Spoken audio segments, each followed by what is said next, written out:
Kali ini kita akan memulai tema kita pada pagi hari ini. Kita siapkan hati dan pikiran kita untuk menyembah Tuhan, dan kita akan mengangkat satu lagu pujian. Bagi Tuhan tidak ada yang mustahil. Ku yakin saat kau berfirman,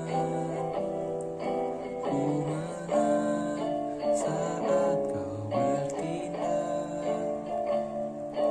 Hidupku hanya ditentukan oleh perkataanmu.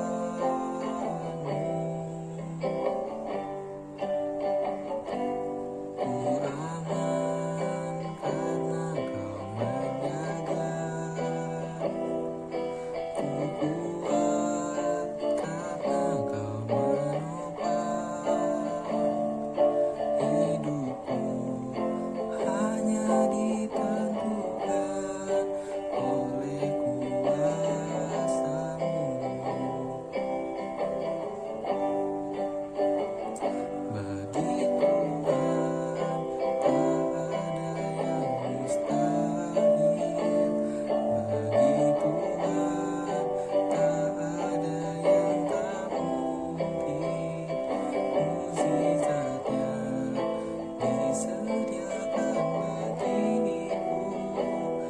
Ku diangkat dan dipulihkannya. Bagi Tuhan tak ada yang mustahil. Bagi Tuhan tak ada yang tak mungkin.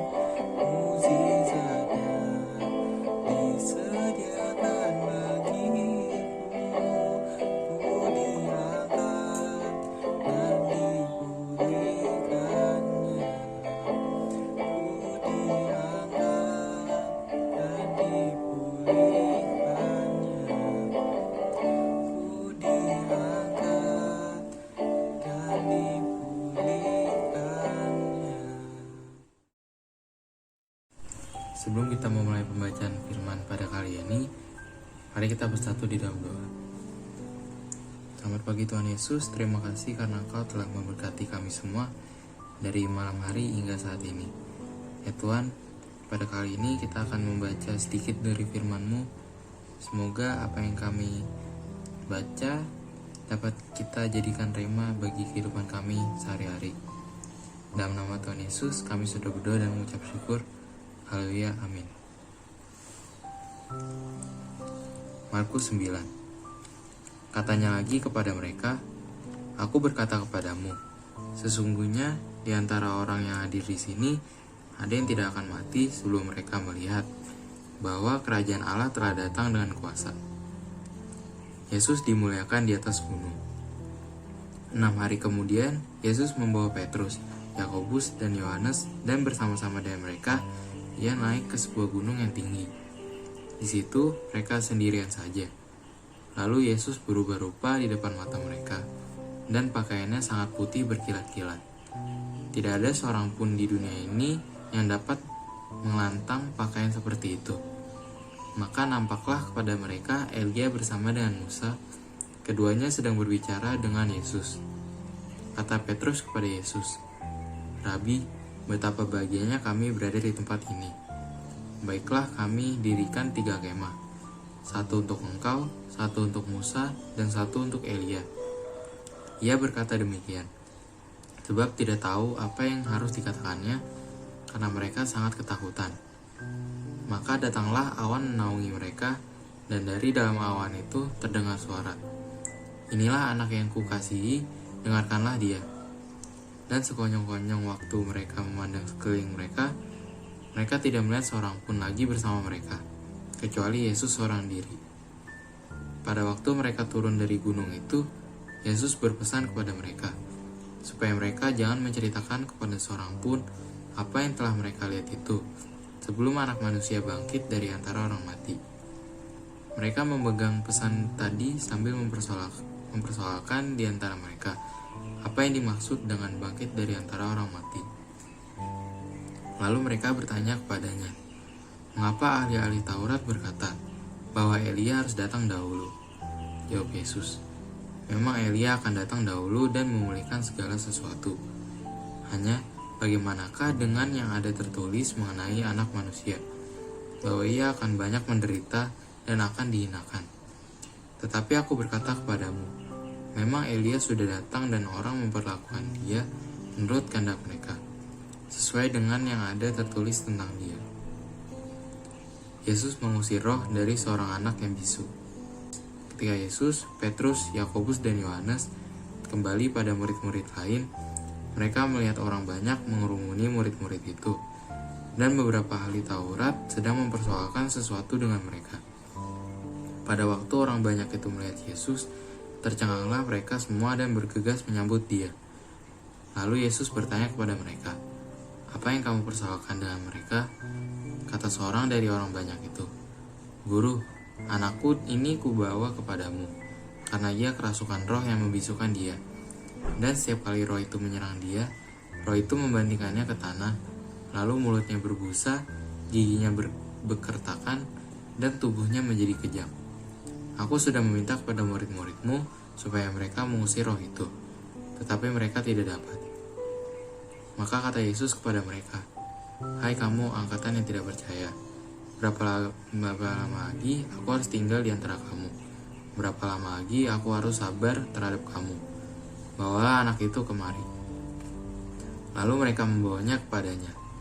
Waktu roh itu melihat Yesus, anak itu segera digoncang-goncangnya, dan anak itu terpelanting ke tanah dan terguling-guling, sedang mulutnya berbusa. Lalu Yesus bertanya kepada ayah anak itu, "Sudah berapa lama ia mengalami ini?" Jawabnya, "Sejak masa kecilnya. Dan seringkali roh itu menyeretnya ke dalam api ataupun ke dalam air untuk membinasakannya. Sebab itu, jika engkau dapat berbuat sesuatu, tolonglah kami dan kasihanilah kami." Jawab Yesus, "Katamu, jika engkau dapat, tidak ada yang mustahil bagi orang yang percaya." Segera ayah anak itu berteriak, "Aku percaya, tolonglah aku yang tidak percaya ini." Ketika Yesus melihat orang banyak makin datang berkerumun, ia menegur roh jahat itu dengan keras. Katanya, "Hai kau orang yang menyebabkan orang menjadi bisu dan tuli, aku memerintahkan engkau, keluarlah daripada anak ini dan jangan memasukinya lagi." Lalu keluarlah roh itu sambil berteriak dan menggoncang-goncang anak itu dengan hebatnya. Anak itu kelihatannya seperti orang mati, sehingga banyak orang yang berkata, "Ia sudah mati."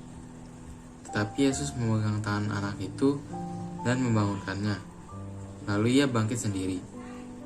Ketika Yesus sudah di rumah dan murid-muridnya sendirian dengan dia, bertanyalah mereka, "Mengapa kami tidak dapat mengusir roh itu?" Jawabnya kepada mereka, "Jenis ini tidak dapat diusir kecuali dengan doa." Pemberitahuan kedua tentang penderitaan Yesus. Yesus dan murid-muridnya berangkat dari situ dan melewati Galilea. Dan Yesus tidak mau hal itu diketahui orang, sebab ia sedang mengajar murid-muridnya. Ia berkata kepada mereka, "Anak manusia akan diserahkan ke dalam tangan manusia, dan mereka akan membunuh dia, dan 3 hari sesudah ia dibunuh, ia akan bangkit." Mereka tidak mengerti perkataan itu, namun segan menanyakannya kepadanya, "Siapa yang terbesar di antara para murid?" Kemudian tibalah Yesus dan murid-muridnya di Kapernaum. Ketika Yesus sudah di rumah, ia bertanya kepada murid-muridnya, "Apa yang kamu perbincangkan tadi di tengah jalan?" Tetapi mereka diam, sebab di tengah jalan tadi mereka mempertengkarkan siapa yang terbesar di antara mereka. Lalu Yesus duduk dan memanggil ke-12 murid itu. Katanya kepada mereka, "Jika seseorang ingin menjadi yang terdahulu, hendaklah ia menjadi yang terakhir dari semuanya dan pelayan dari semuanya." Maka Yesus mengambil seorang anak kecil dan menempatkannya di tengah-tengah mereka.